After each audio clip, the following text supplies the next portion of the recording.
Or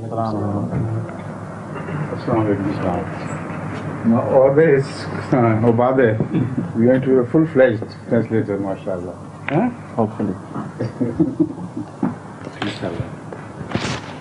Assalamu alaikum wa rahmatullahi wa barakatuh. It's after a long break that we have got together, with the grace of Allah. But there was no shortage of Arabs during my tour at all. Of course, I missed you. But there's so many Arabs this time, they made a much bigger crowd than ever before.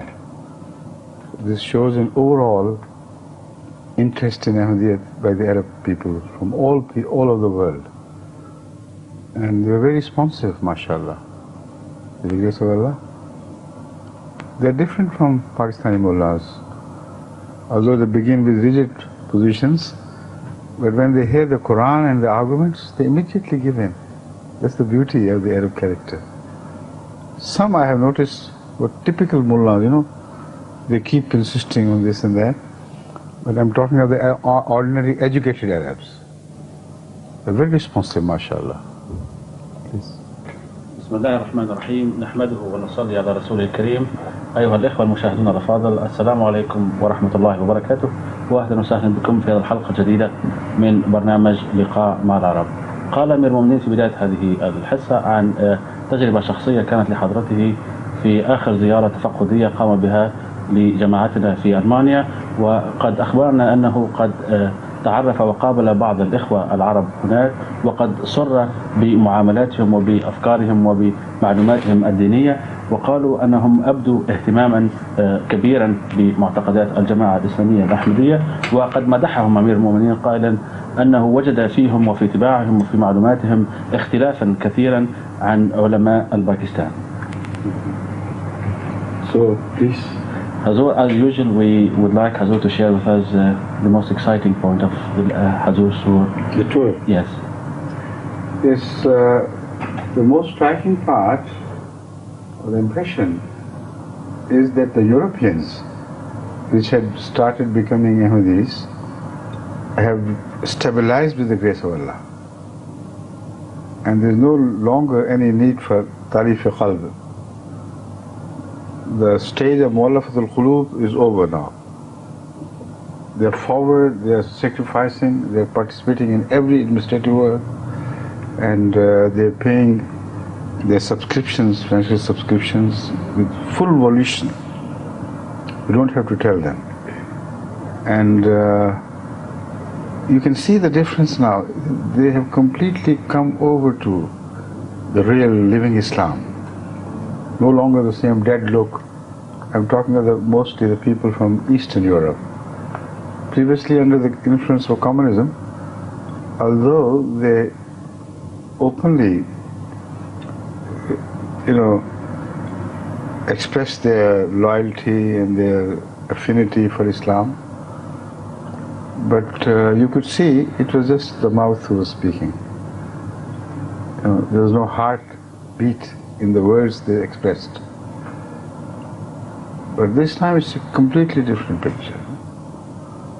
All their bodies, their souls are filled with love of Islam, and they're dedicated to spread the message. There are some people I met from among them, from Albanians, who within a few months, maybe 6 months or more, of their having become Ahmadi Muslims, have converted 70 more to Ahmadiyya Islam, and they're all of the same quality, same spirit and same, belonging, sense of belonging. So this is something which made me very happy, because although I know Bosnians were becoming Muslims, Ahmadi Muslims and some others, but still a small percentage among them was totally, given over. But this time a very large percentage, mashallah, has actually started feeling from within Ahmadiyyat, not from outside. And they are charged so much that they say that they are going to convert the entire country, all the people, to Ahmadiyyat with all their heart, with all their dedication, And they are very hopeful. They say, inshallah, we'll be able to produce results. So this is the strongest impression which made me so happy during this tour, which I have shared with you, and then after the transition I'll speak of some more. كان السؤال الذي تعودنا أن نلقيه على حاضر المؤمنين، وهو كلما يعود من رحلة تفقدية لبعض الجماعات الفرعية للجماعة الإسلامية الأحمدية العالمية، هو عن انطباعاته الشخصية أن يشاركنا معه في هذه التجربة الروحية من خلال هذه الجولة التفقدية. وبالنسبة لآخر جولة لحضرته قال أن النقطة الأساسية التي أود أن أذكرها وأركز عنها حديثي في هذه الحلقة هو ما رأيته من تقدم روحي بالنسبة للإخوة الأوروبيين الذين دخلوا في الأحمدية. الأحمدية هي الإسلام الصحيح الذي اعتنقوه. يقول حضرة أمير المؤمنين أن المرحلة المذكورة في القرآن الكريم، أن الألفة التي وضعها الله سبحانه وتعالى بين قلوب المؤمنين، أن هؤلاء الناس الذين قابلهم حضرته قد تجاوزوا هذه المرحلة وأكثر من هذه الألفة كان هنالك انسجام تام في كل معاملاتهم مع بقية أفراد الجماعة وفيما بينهم. ويؤكد حضرته يقول أن ما رآه من الأوروبيين خصوصا كان هؤلاء من القسم الشرقي، فهنالك من الألبانيين خصوصا من رأى عليهم حضرته هذا الانسجام التام، ويقول أن هنالك شخص قد بعد أن قبل الإسلام الصحيح وهي الأحمدية قد بفضل الله تمكن من إدخال 70 شخصا في الأحمدية، وكلهم بعد أن فهموا الإسلام الصحيح قد وعدوا أنهم برجوعهم إلى بلدهم سيحاولوا إن شاء الله وبفضل الله سبحانه وتعالى أن يدخلوا كل أهاليهم في الإسلام الصحيح. For this we are grateful, in a manner of speaking, to the mainly Saudi and Kuwaiti efforts to spread anti-Ahmadiyya propaganda among the Bosnians and the Albanian people. It's so vicious, so untrue, that previously when they accepted Ahmadiyya, they did not know much of Ahmadiyya itself as compared to other sects in Islam. So their belonging was largely because they had seen Ahmadis, they liked them, they knew they were true, dedicated people, loving people who befriended all the newcomers and so on. So it was largely the Ahmadiyya character which had influenced them, and they accepted Ahmadiyya. But they had not passed through the test of trials like they went through when these books were largely published and distributed in hundreds of thousands, some people tell me. It was filthy, vicious anti-Ahmadiyya propaganda. What have you become? Don't go near Ahmadis, they're kafirs, they're this and that, they're British agents, they're that agent and that agent, and so on and so forth. And vicious language was used against Hazrat Masih Maud. So this shook them up. This awakened them to a real desire to search for more, to investigate, to find out for themselves. And when the questions arose from them, then they were really attentive to listen to the answers and to find them satisfactory if they could, and then become Ahmadis in a new spirit and a revived spirit. And that is what happened every time. Every time in my question and answer sessions, they spoke of these allegations, these books. Some brought their books with them. I said, look here, this is what they say. And I let them exhaust themselves completely with all the allegations and fake things. And amazingly, when I started responding, they began to thaw, they began to melt, and slowly and gradually I could see the change. With the result that many times the response ended in great Narahai Takbir, Allahu Akbar.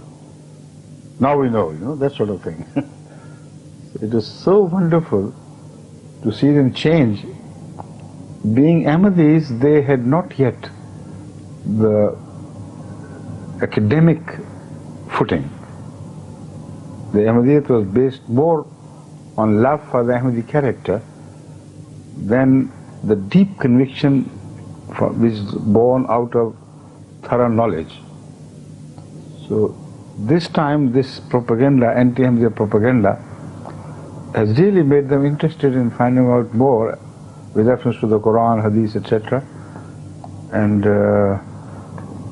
basically, I think they're Ahmadis temperamentally. In questions regarding this rise of Jesus to heaven and return, in questions regarding subordinate prophethood, when they heard our explanation about Imam Mahdi and things, some have said, this is absolutely right, this is how it should be. I mean, they couldn't believe how other people could believe in things other than these.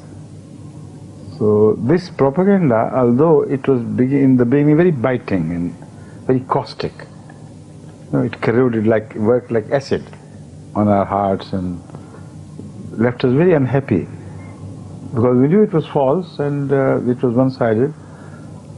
But ultimately I learned that asa'an takrahu shay'an wa huwa khairul lakum. This has proved right in our case with regards to these Albanian and Boston people. So alhamdulillah, it's a very welcome change in them, and the thanks are due, in a manner of speak, to the enemies. يقول أمير المؤمنين لابد أن لا يفوتني في هذه المناسبة أن أشكر السعوديين والكويتيين لحملاتهم العدائية ضد جماعتنا الجماعة الإسلامية الأحمدية عفوا. فيقول أمير المؤمنين أن الإخوة خصوصا هناك في ألمانيا من البوزنيين وغيرهم من الأوروبيين قد سمعوا وقرأوا الكثير من الأكاذيب والاتهامات ضد الجماعة الإسلامية الأحمدية إلى درجة أن أصبح فيهم اهتمام خارق للعادة للتعرف على الحقيقة. فبمجرد أن تعرفوا على بعض الأفراد من جماعتنا هناك وأحسوا بطمأنينة كاملة وتامة من خلال معاملاتهم وطبائعهم وأخلاقهم، هذا قد جذبهم أكثر للتعرف عن عقائد الجماعة الإسلامية الأحمدية، وهكذا بدأوا في طلب منشوراتنا وأيضا حضروا في هذه الاجتماعات. ويقول أمير المؤمنين أن في خلال هذه الجولة كانت هنالك مجالس للأسئلة والأجوبة، ومعظم الأسئلة التي كانوا يسألونها كانت هي من الشبهات التي قرأوها في هذه المنشورات التي كما قلت آنفا مولتها السعودية والكويت. ومعظم هذه الأسئلة يقول أمير المؤمنين أنني لما رددت على أسئلتهم كنت أحس شخصيا أن هنالك كان نوع من ذوبان الشكوك فيهم. فبعد في حملات في أوقات معينة أخرى كانوا بعد أن فهموا هذه الأجوبة كانوا يردون عليها بالتكبير، مثل ما نقول عندنا في الدول العربية كبروه الله أكبر والله أكبر، وهذا يعني أنهم فعلا قد تأثروا بإجابات حضرة أمير المؤمنين. ويقول أمير المؤمنين هو في واقع الأمر أكثر ما جذبهم لعقائد الجماعة الإسلامية الأحمدية هو كانت أخلاق والطابع الأحمدي الذي رأوه بأعينهم هناك، وهذا ما جعلهم يكذبون كل ما قرأوه. ويقول أمير المؤمنين مثل القضايا المتعلقة بموت المسيح ورفعه وختم النبوة أيضا، لما جاوب حضرتهم ورد على كل هذه الأسئلة قد تعجب هؤلاء الأوروبيين هناك وقالوا فعلا هذه العقائد هي من صميم الإسلام، وقد ضيعنا من العمر الكثير في متاهات الجهل. ويقول أمير المؤمنين مختتما هذه النقطة الهامة أن القرآن الكريم قد أوضح هذه النقطة، ولو أننا كنا تألمنا كثيرا لما سمعنا هذه الأكاذيب والادعاءات ضد جماعتنا الحبيبة في البداية، وقد ألمتنا كثيرا وجرحتنا كثيرا، ولكن الله سبحانه وتعالى يقول في القرآن الكريم عسى أن تكرهوا شيئا وهو خير لكم. ويقول لا يفوتني أيضا هنا مرة أخرى وأذكركم بأن نشكر هذا العدو لنشره هذه الادعاءات والأكاذيب. And there were some demands from some, I think, people who were rather planted. I could see the attitude in the beginning. They were not just natural people whose curiosity had been aroused. they seem to be planted with a fixed purpose and design. And although they were clean shaven, but one could see that because the Khojas among the Boston Albanians are not keeping beards. They do not wear beards necessarily. Some do a little bit, but some are absolutely clean shaven, and they're Khojas. So some of them were Khojas as well. I could see the way they spoke, they had knowledge of the Quran, the Hadith, they quoted them well. So there was an attempt to have a few people planted in the question and answer sessions so that the Bosnians and the Albanians would be naturally influenced by their own people speaking against Ahmadiyyat. But one thing must be given to their credit. Even these plants, by plants I mean who were planted into this session, they were much more fair-minded than I have come across the Pakistani ulama. No doubt about it. They remained courteous, although firm. They didn't hesitate to object, but when I answered, they waited for the answer to be completed.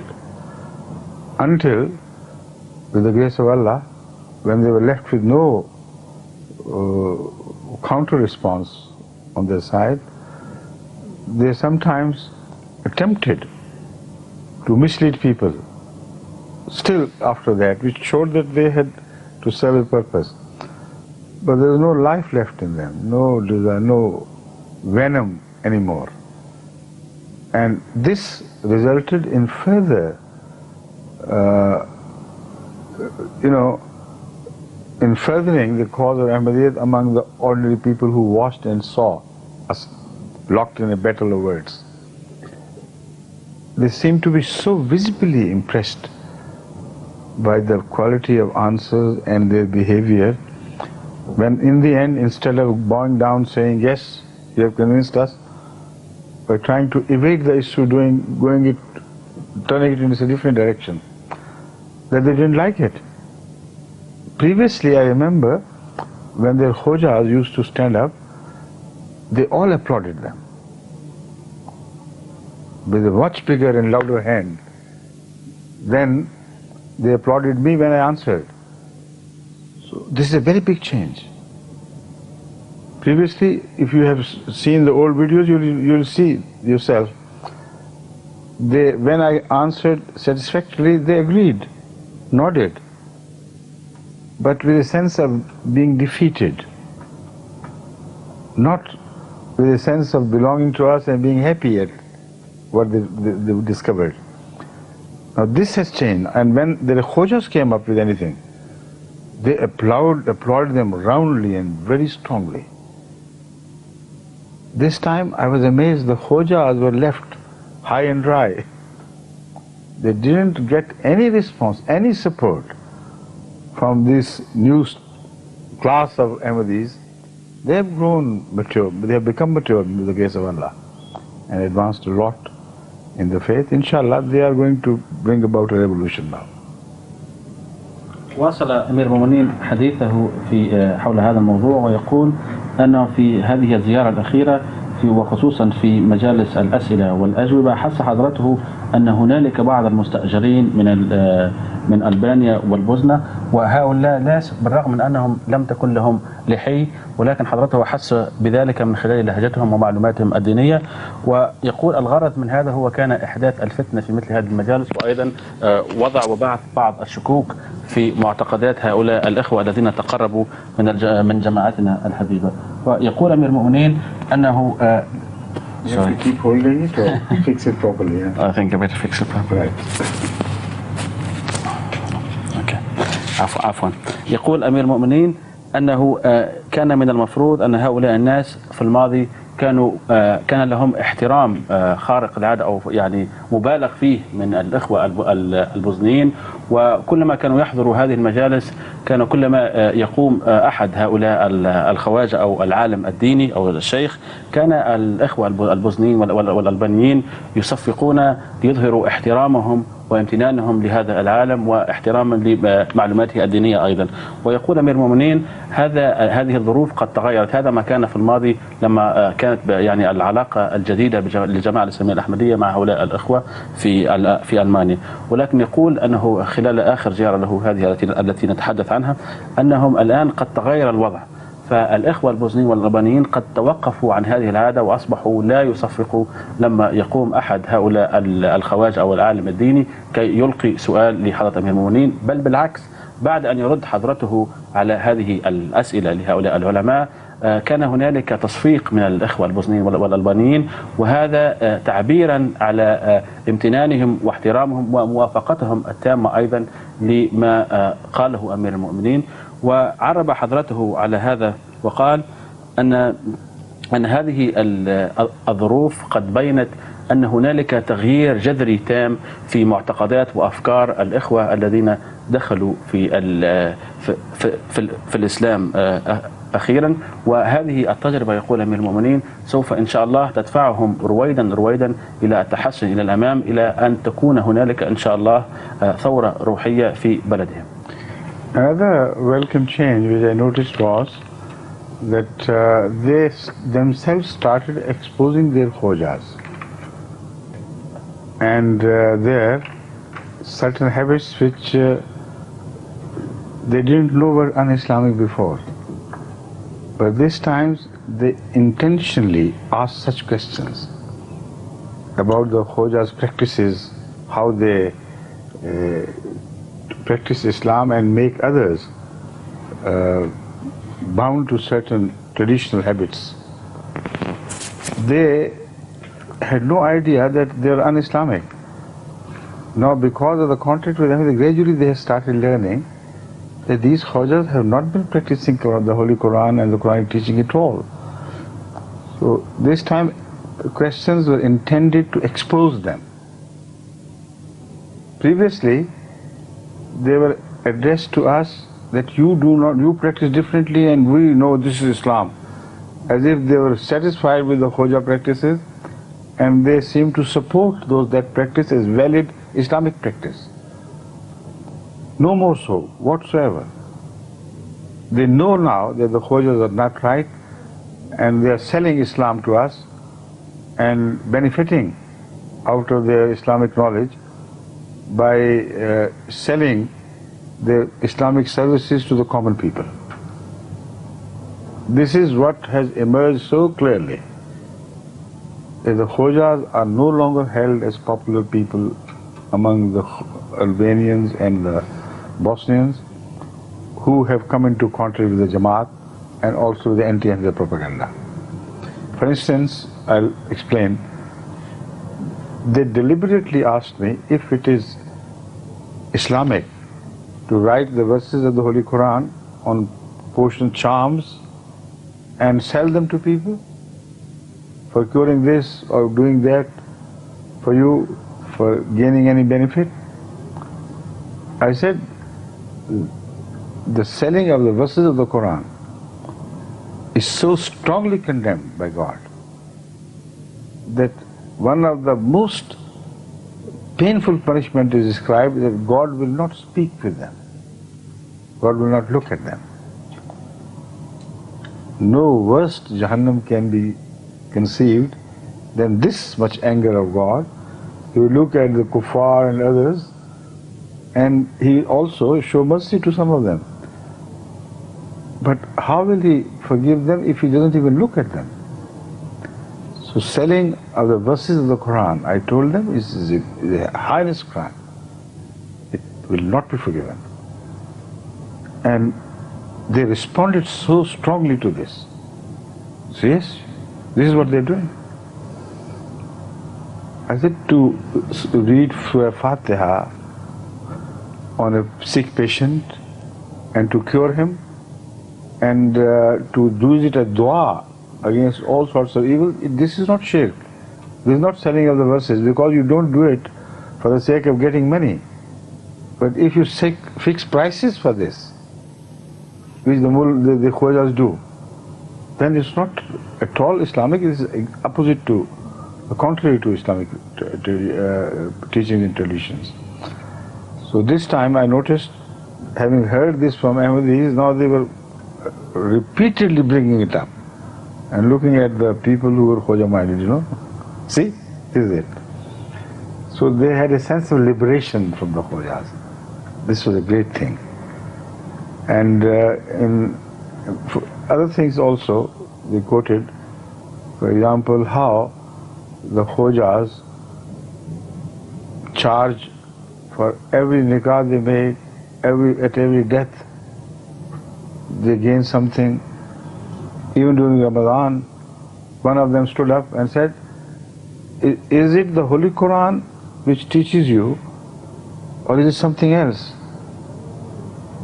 The emphasize, is it the Holy Quran which teaches you that if you can't keep fast, you give that much money to the Khojas? See? I said, what I have read in the Holy Quran is, Fidyatun ta'amu miskin. Are Khojas miskin, masakin? They are much richer than you are. So one of the Khojas who had started questioning on their behalf, he was most certainly a plant, a man appointed for this purpose. He stood up in defense and said, no, he is misinforming you. The Khojas never say, give it to Khojas. They say that according to the Quran, they should give it to a common fund. I say, which common fund? Which is completely controlled by the Khojas? And where does the Quran say of any fund, speak of any fund? Nowhere. You can give it to your relative, you can feed your relative, a poor relative, you can feed to any other miskin who does not have means enough to feed himself properly and does not beg for people. Are the Khojas in that category? They said, no, certainly not. I said that, I told them this is another example of how they changed the Quran. And this is again a case of selling the verses of the Holy Quran cheaply. You see, they go to that extent. They completely distort the Quranic teachings and turn it to their advantage as much and as often as they possibly can. So this is an awareness of the Khoja character which I'm sure is spreading now. After a while, as we are going also to take measures to teach every Bosnian and Albanian the basic requirements of life in Islam. When somebody is born, what you should do. When you have to do nikah, what you should do. When somebody dies, what you should do.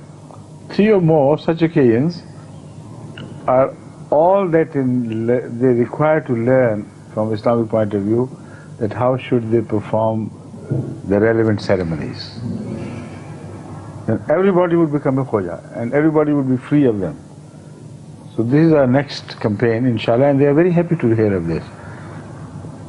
Some classes were organized in Germany during the last year by the German Jamaat with such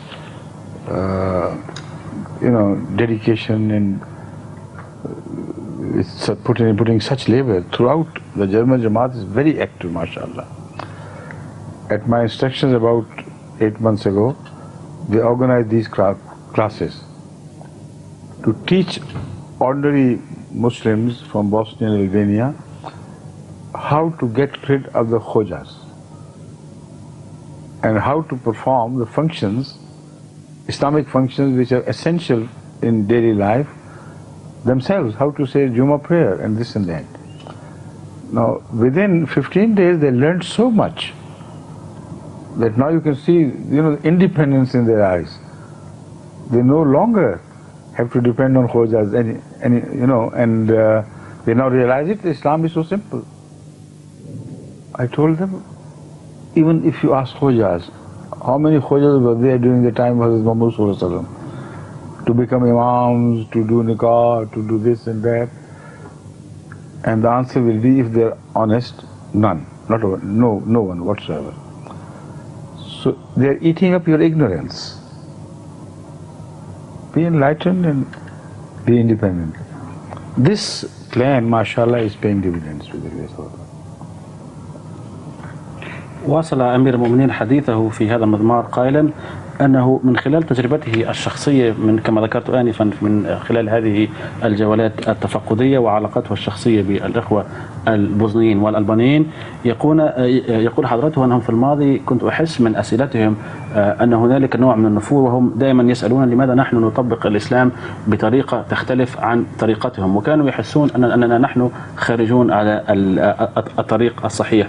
ولكن بعد أن تقربوا من الجماعة الإسلامية الأحمدية وعرفوا التعاليم الإسلامية الصحيحة من الصميم، الآن تغيرت نظرتهم تماما.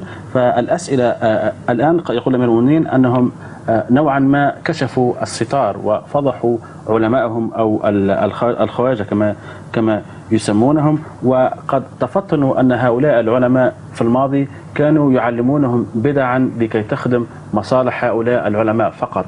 فيقول أمير المؤمنين أن من هنالك صنفين من الأسئلة ألقت لحضرته، والسؤال الأول هو حول التمائم، وكيف هؤلاء العلماء أو الخواجة يكتبون آيات قرآنية معينة على قطع من الورق ويزعمون أنهم سوف يؤلفون بين رجل أو امرأة أو سوف شخص آخر ربما تجارته سوف تتحسن، وكل هذه الأمور وأيضا يضيف أمير المؤمنين قائلا وأيضا كانوا يوهمونهم أن هذه الآيات أو الأشياء التي يكتبونها على هذه التمام سوف تشفيهم من أمراض أو أسقام معينة. ويقول أمير المؤمنين مفسرا هذه النقطة أنهم في الماضي كان هنالك إيمان أعمى بهذه الأشياء التي تعودوا عليها، ولكن الآن قد تعلموا الإسلام الصحيح وأصبحوا يعني قد فاقوا من سباتهم. أما النقطة الثانية فيقول أمير المؤمنين أن هؤلاء العلماء هنالك كانوا دائما يتقاضون أجورا على أشياء إسلامية بسيطة يمكن أن يقوم بها الفرد، يعني أي شخص بمفرده، ولا تحتاج لأي شخص متخرج من أي جامعة أو خواجة أو عالم. فمثلا في إعلان عقد النكاح هؤلاء الخواجة طبعا أصبح لهم يعني مبالغ معينة يطلبونها من هؤلاء البسطاء لكي يعلنوا نكاح شخص معين. ويقول أمير المؤمنين الآن نحن فسرنا لهم أن هذه الأمور بإمكانهم أن يقوموا بها بأنفسهم ولن يحتاجوا في المستقبل إلى خريجي أو إلى من هم هذه الدرجات العالية مثل الخواجة وغيرهم. ثم النقطة الثالثة أيضا التي ذكرها أمير المؤمنين مفسرا هذه الفضيحة وأيضا كيف فضحوا علمائهم هناك، يقول أن أحد الأشخاص سأله هل الشخص الذي لا يستطيع أن يصوم رمضان هل بإمكانه أن يدفع فدية أو مبلغ معين لأحد الخواجة وهكذا يعني ربما يقبل الله سبحانه وتعالى صومه؟ فرد عليه أمير المؤمنين قائلا أن ما أعرفه من تعاليم القرآن الكريم هي هذه الفدية تكون طعام مسكين. وسأله حضرته هل هذا الخواجة أو هذا العالم أو الشيخ هل هو ينتمي إلى فئة المساكين، هل هو فعلا المسكين؟ فقال هذا الرجل لا. فردا على إجابة أمير المؤمنين قد أحس كان هنالك بعض شخص معين يعني خواجة أو عالم قد أحس بنوع من النفور، فقام وسأل يعني كان أراد أن يدافع أحد هذا الأشخاص وقال أن في واقع الأمر هذه المبالغ نحن لا نحتفظ بها ولكن تدفع في حساب عام لخدمة معينة. فسأله رد عليه أمير المؤمنين أنه في واقع القرآن يعلمنا القرآن الكريم يقول أن الأقربون هم أولى بالمعروف ثم المساكين، فهل العلماء أو الخواجة ينتمون إلى هذه الصفة عفوا القسم الأول من الأقربون أو المساكين؟ فلم يجد وبهت هذا الشخص لم يجد يعني إجابة لرد أمير المؤمنين المفهم.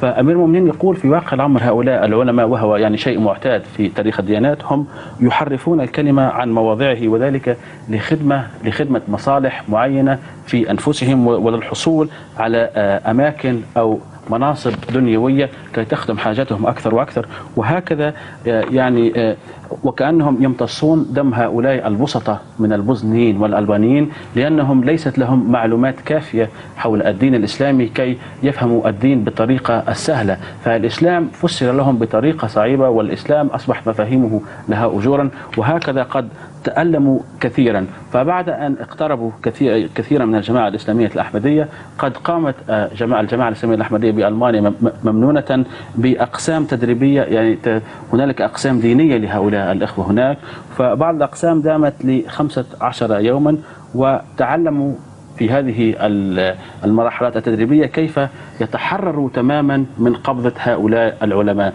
فعلموا هنالك من بعض الأطراف من الجماعة الإسلامية الأحمدية كيف بإمكانهم، يعني أي شخص بإمكانه أن يعلن عقد النكاح، ويعني الأمور الإسلامية السهلة، وهكذا. هذا يعني كان طبقا لحديث الرسول صلى الله عليه وسلم: يسروا ولا تعسروا. As far as the Arabs are concerned, I noticed that they're influenced and impressed most by the Quranic interpretations. I've never seen any people so impressed by the Quranic interpretation of Jamaat Ahmadiyya as compared to what they had read in their old books of tafsir and what they had heard from their own ulama. So this time I noticed they were intentionally asking questions regarding verses of the Quran. And what do you think? What is the meaning of this? What is the meaning of that? This indicated to me that this was not just accidental. They have been listening to our videos and cassettes, or directly they have been listening to our Arabic programs, Mulaqat programs, etc. So they think that the Ahmadiyya understanding of the Holy Quran is divinely guided, is the only acceptable understanding, and what they had been hearing previously was just a medieval thought, no more. In the dark ages of the medieval centuries, when philosophies from different parts started penetrating into Islam, when the concept of the universe was so raw and incorrect, the interpretation of the Quran revolved around those areas of dark ages where knowledge was also dark, it had no light. Unfortunately, in the later generations, instead of people, ulama, learning the nature, the work of God, the act of God, and trying to make it compatible with the Word of God, they started rejecting all the scientific evidence as false and sticking to the Quranic claims which were not Quranic claims at all, which they thought the Quran had made. So their own darkness was attributed to the Quran. And in the name of Quran they started spreading darkness all around. This was naturally not was not liked by the Muslims in general. But they got divided into two camps. Some enlightened people distanced themselves from Islam. They accepted, they said it's all right, but they took away their heart and soul from and spirit from Islam. The masses started living in the past ages along with their ulama. So the world around lost meaning to them, and they wanted to shut their eyes and to be rigid and to be fanatical and to be whatever the mullahs wanted them to be in the name of the Quran and God. So this division has hurt Islam so much everywhere. All the Muslim countries are suffering from this disease. Now these Arabs who met me during the last 2-3 years, they have realized one thing, that if they have to learn the Quran, they have to learn it from Ahmadiyya. And this amazes them. Some ulama, some very learned people, you could see the amazement in their eyes. We thought we were Arabs, we thought we knew the Quran better. And here, what do we discover? All our concept of Quran was just airy-fairy, there was nothing in it. This is real Quran, which is fully supported by nature, by human conscience, by the most advanced scientific knowledge, and so on and so forth. So this has created a new generation of Arabs who become interested in Ahmadiyyat entirely because of their love of the Quran. And one of them said to me, "Hey, look here, wherever there is Quran, I am there. I don't care about others." And I have found the Quran to be on your side. I can't run away from this. So this is a beautiful, dawn which is emerging in the Arab world, the dawn of realization that the Quran is on the side of the Ahmadis. So wherever the Quran goes, we'll go with them. Right? واصل أمير المؤمنين حديثه في هذا السياق قائلا: ولا يفوتني أن أذكر بهذه المناسبة ما تأثرت به خصوصا من ردود فعل من الإخوة العرب من خلال رحلاته في أوروبا، ويقول أن هؤلاء الإخوة العرب قد تأثروا كثيرا بالتفاسير للقرآن الكريم التي تقدمها الجماعة الإسلامية الأحمدية، وقد فهمت وأحسست شخصيا من خلال حديثي معهم أنهم كانوا مواظبين على الاستماع لبرامجنا في القناة الفضائية الإسلامية الأحمدية، وهكذا قد عرفوا الحقيقة وقد ولد فيهم فهم جديد للقرآن. هذا الفهم ليس فعلا جديدا، ولكن الفهم الذي كانوا يبحثون عليه حول التعليم الإسلامية قد وجدوه، ويعني قد اطمأنت قلوبهم بتفاسير الجماعة الإسلامية الأحمدية. يقول أنه في الماضي هنالك كثير من العلماء من كانوا يكذبون كل المفاهيم العلمية ولا يجعلونها يعني ترضخ للعقيدة وتخدم العقيدة، وهكذا كل ما كانوا يقدمونه هي خرافات وأفكار لا قيمة لها ولا أساس لها من المنطق والواقع. وهكذا قد هذا أثر في فئات كثيرة في العالم الإسلامي إلى درجة أنهم أغمضوا أعينهم عن الحقيقة وأصبحوا لا يفهمون الإسلام حق قدره. وهؤلاء الناس مثل الرجعيين وغيرهم قد أثروا كثيرا في العالم الإسلامي من الناحية الدينية والروحية وحتى حتى الثقافية وغيرها. وهنالك فئة أخرى، فئة متعلمة تبحث عن الحقيقة، ولكن في واقع الأمر لم تجد رد فعل من درجة عالية يجذبها، ولم تجد هذه الفئة المثقفة المفاهيم القرآنية الصحيحة كي تعتنقها. ولكن بفضل الله أنهم لما أصبحت لهم علاقة بالجماعة الإسلامية الأحمدية وقرأوا التفاسير القرآنية المختلفة، أنهم لم يستطيعوا أن يراقبوا أنفسهم ومشاعرهم، ولكن أعربوا عن احترامهم وعن حبهم لما سمعوا، إلى درجة يقول أمير المؤمنين أن بعض الإخوة العرب لم يستطيع أن يمتلك نفسه وشعوره، وقال: أنني في الماضي كنت أظن أنني أنا عربي وأفهم القرآن أحسن من أي شخص آخر بكوني عربي بطبيعة الحال، ولكنني بعد أن سمعت التفاسير التي تقدمها الجماعة الإسلامية الأحمدية ودخلت قلبي واطمأننت بها، الآن فهمت وعرفت الحقيقة أن التفاسير الصحيحة هي في جانب الجماعة الإسلامية الأحمدية. وواصل أيضا حديثه يقول: أنا لا أولي أي اهتمام إلى العلماء بتاتا، ولكن دائما أتبع، وأشار بإصبعه إلى نسخة من القرآن الكريم كانت موضوعة هناك، وقال: أنا دائما سأكون بجانب القرآن الكريم. وواصل حديثه وقال أن الجماعة الإسلامية الأحمدية هي دائما بجانب القرآن الكريم وبجواره وتخدمه، وأنا إن شاء الله سوف أكون بجانبكم أيضا. Now about the Germans, this time I again noticed a much larger section of German society getting interested in Islam. And it is so important that they should have learned Islam from the Ahmadis, that if they had not, they would have hated Islam.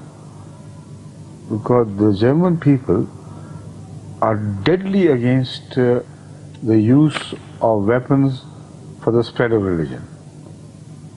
They've forgotten the past of Christianity.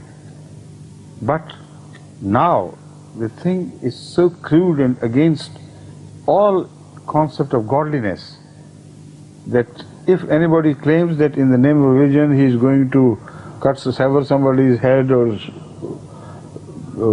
beat him or kill him or explode an aeroplane in the midair in the name of Islam, they hate it like anything. And the major reason why Islam is not spreading among the Germans is the ulama who propose this, who advocate this view. So the hatred was rising to a level where it made me really afraid of what would happen. The German people are very important people, very powerful people. Potentially they are going to rise again to such heights as the British can't imagine at present. But some of them know, they have realized they are going to rise very high. So for a people with such potentials to be led away from Islam by the very custodians of Islam is the greatest tragedy. With the grace of Allah, Ahmadiyyat in Germany is now so widely spread, and it has made its place so prominently among respectable communities that the Germans now are turning to Ahmadiyyat for learning Islam, whatever it is, from us rather than from others. And the response is so wonderful. They have started writing in newspapers articles in favor of Islam after hearing it from us, while previously the same newspapers were dedicated to the enmity of Islam and hostile propaganda. I brought many cutting with me. I was amazed during my first question-answer session with the Germans, and this time they organized many question-answer sessions with Germans alone, instead of mixing things up. That some journalists had come, they took pictures of mine with children, etc. And next morning I was amazed at finding the article which went with it. And Amir Sahib was so excited. He said, this general was pronounced for its enmity against Islam. It never published an article in favor of Islam. And look here, what is this? So all praise for Islamic teachings as conveyed to them by Jamaat Ahmadiyya. This is Islam, this is beautiful. And this did not happen only once, it happened every time. This was the same story repeated all over again. After every German session, there were scholars of high quality, there were church leaders, there were experts on the Arab world, the politics of Arab world and things. And without exception, having carefully heard the answers to the questions which were raised for the sake of further illumination, of course, but which were very much biased against Islam, I mean. When after listening carefully to the answers of these questions, they all nodded in the affirmative. Sometimes they lauded aloud. They said yes. And it was such an interesting experience. Sometimes some political factions wanted to draw me away from religion to such politics as will make it very difficult for me to make a choice between my Pakistani patriotism and the Ahmadiyya situation. Now, one such attempt was made. I don't want to give detail because you'll see it in the video yourself. By a very clever man who was educated, who spoke German like Germans, and he was from India. He posed a question, and he thought I was completely trapped. But when I honestly and straightforwardly answered him, I said, your question seems to be biased. It is a motivated question. And I'm not going to be led away into your trap, led into your trap through my nose. I am a religious leader. I'll answer questions which are genuine and honest, which are not intended to hit at any people, any country. But I feel, I smell something wrong with the intention of the question. And when I explained it, amazingly he had to agree that I was right. because he couldn't answer the counter question I raised. I said, what you have asked me as Pakistani, who has been ill-treated in my country, have you asked the same question to the Bosnians, to Albanians, to the immigrants from India, from Sri Lanka, and this and that? And he was nonplussed. He had never asked anybody. This should be sufficient to convince you that I'm right in not answering this question, because it is not genuine, it is motivated. I was amazed to see some high German officials who had come to watch this conference, and they were very highly placed officials. I don't want to mention their names, but they had deliberately come from quite some distance. And I saw this gentleman, bursting with laughter, doubling up, appreciating this answer, that this man is not led into such traps by anybody. He keeps to the truth. And this keeping to the truth is the most beautiful part of Islamic teaching. If you stick to taqwa and truth, you can never be defeated. The wonder of the Holy Quran, the greatest thing. Such emphasis on taqwa, taqwa. So it builds a fort around you, it fortifies you, and creates defenses around you from all sorts of attacks. You remain true, stick to truth, adhere to truth, hold fast to truth, and no one can damage you. Temporarily maybe, but in the long run, taqwa always emerges victorious. So this I discovered during my tour. It was no cleverness on my part, but I adhere to the Quranic teaching that I must answer without any malice, without any mere intention. I must realize what is being meant and what is being aimed at, and answer straightforwardly the right thing only, and not get involved in petty jealousies and things. So with the grace of Allah, this policy always pays dividends, and is paid dividends this time during my German tour as well. Please. يقول أمير المؤمنين أن لابد أن نشكر الله سبحانه وتعالى أن الكثير من الإخوة الألمان قد تعلموا الإسلام من الجماعة الإسلامية الأحمدية، وإلا في واقع الأمر سيكون فيهم نفور تام من الإسلام، لأنهم فيهم هنالك أمور تاريخية ذكرها أمير المؤمنين، أن فيهم نوع من النفور مما حدث في تاريخ يعني ألمانيا من الحملات العدائية والحملات التي قامت بالقوة باسم المسيحية، وأنتم تعرفون هذا عبر التاريخ مثل صكوك الغفران وأماكن التعذيب.